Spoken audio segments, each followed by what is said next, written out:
Hello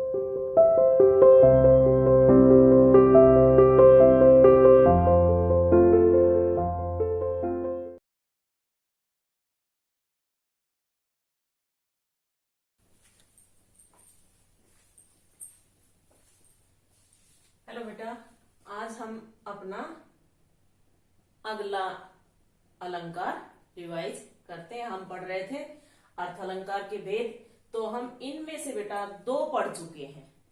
उपमा अलंकार पढ़ चुके हैं हम और रूपक अलंकार पढ़ चुके। आज हम पढ़ेंगे बेटा जो हमारा तीसरा अलंकार है, उत्प्रेक्षा अलंकार। ठीक है, उत्प्रेक्षा अलंकार क्या होता है? तो जहां उपमेय में उपमान की संभावना की जाए, जहां उपमेय में उपमान की संभावना की जाए,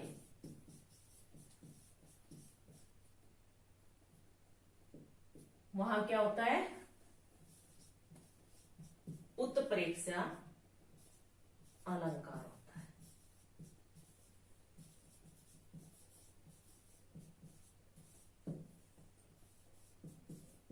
ठीक है, जहां उपमेय उपमान की, उपमेय में उपमान की, जहां उपमेय में उपमान की संभावना की जाए, यानी सीधी सी बात है कि जहां किसी चीज की संभावना की जाए वहां उत्प्रेक्षा अलंकार होता है।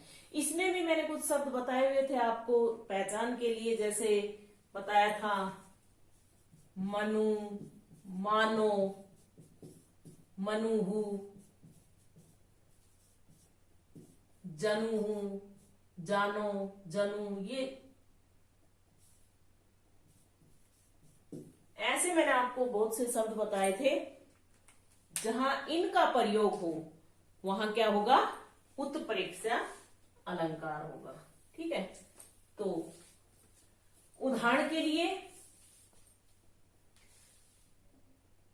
यानी संभावना करनी है, सिर फट गया उसका, जैसे उदाहरण क्या लिखेंगे हम? सिर फट गया उसका, मानो अरुण रंग का घड़ा।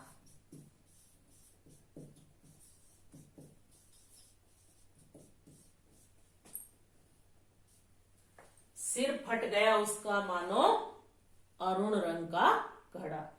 तो ये क्या आया? मानो का प्रयोग किया गया ना, तो इसमें क्या हो गया? उत्प्रेक्षा अलंकार। ठीक है, हरिमुख मानो मधुर मयंक, हरि मुख मानो मधुर मयंक। अब इसमें दो अलंकार हैं, एक अनुप्रास भी हो सकता है। क्यों? क्योंकि ये एक वर्ण आ रहा है बार बार। ठीक है ना, लेकिन हम कौन से में उदाहरण लिख रहे हैं? अब इसका हम लिख रहे हैं उत्प्रेक्षा अलंकार में। क्यों? क्योंकि इसमें देखो मानो आया है, संभावना की गई है, मान लिया गया। जैसे आप मैथ में सवाल करते हो तो उसमें माना, यानी हिंदी मीडियम में जो पढ़ते हैं उनके लिए, तो उसी प्रकार से ये संभावना की गई है। ठीक है, हरिमुख मानो मधुर मयंक। ऐसे ही और भी बहुत से उदाहरण हो सकते हैं, जैसे कहती हुई यो उत्तरा के नेत्र जल से भर गए, हिमकणों से पूर्ण मानो हो गए पंकज नए। तो इसमें क्या हो जाएगा? उत्प्रेक्षा अलंकार। ठीक है बेटा, ये होता है उत्प्रेक्षा अलंकार। उत्प्रेक्षा अलंकार की एक और तरीके से अगर आप परिभाषा लिखना चाहो तो, कि जहां उपमेय और उपमान की समानता के कारण उपमेय में उपमान की संभावना या कल्पना की जाए वहां उत्प्रेक्षा अलंकार होता है। इसके जो वाचक शब्द हैं वो है मनु, मानो, जनु, जनहू, जानो, मनु, इस तरह के। अब उदाहरण देखिए, सिर फट गया उसका वही मानो अरुण रंग का घड़ा, या फिर मनु द्रग फारी अनेक जमुन निरखत ब्रज शोभा, काली बहुत काली सिर जरा से लाल केसर से कि जैसे धुल गई हो, पाहुन जो आए हो गांव में शहर के, मेघ आए बड़े बन ठन के संवर के। ये सब क्या होंगे?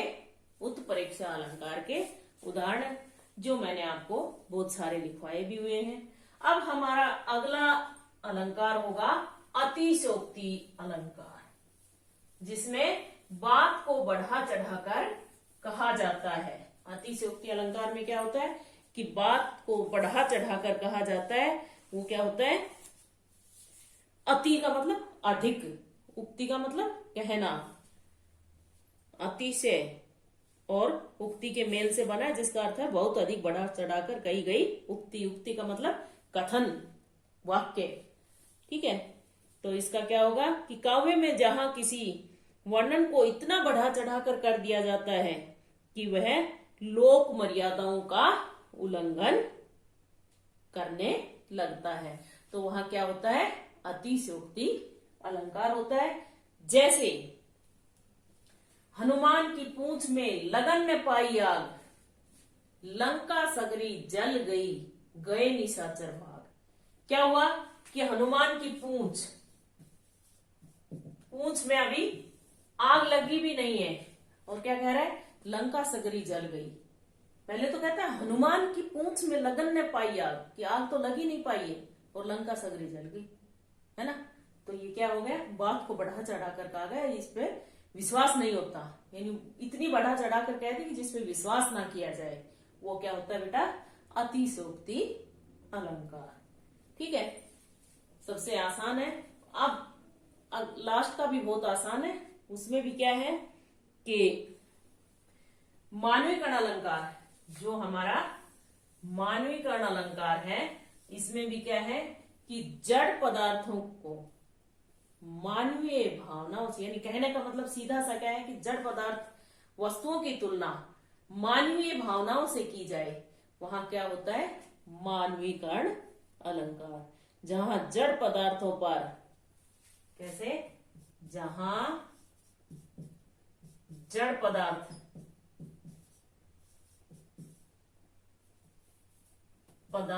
पर मानवीय भावनाओं का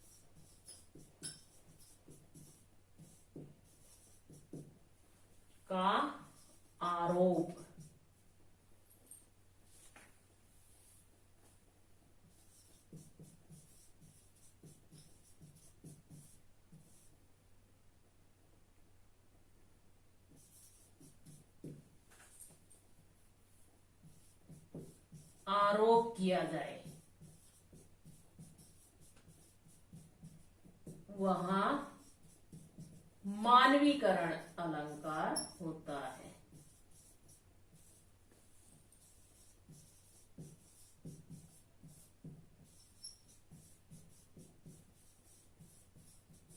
ठीक है, जहां जड़ पदार्थों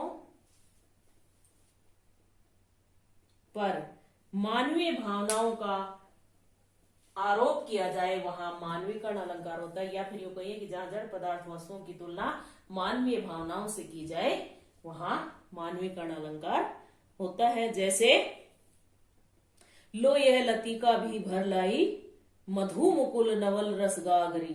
ठीक है, तो जो आपकी कविता है मेघ आए, वो सारी उसमें क्या है? मानवीकरण अलंकार। एक जो आपने सिलेबस से हटा दी गई चंद्र गहना से लौटती बेर, उसमें भी क्या है? सारा मानवीकरण है। ठीक है, पीपल के बड़े बुजुर्ग से तुलना की गई है, बादल की मेहमान से तुलना की गई है, तो और धूल की छोटी लड़कियों से तुलना की गई है। इस तरह से उसमें सब क्या है? मानवीकरण अलंकार। तो बेटा आज हमारा अलंकार का टॉपिक समाप्त हो जाता है, और अब हम एक दिन इसका रिवीजन करेंगे।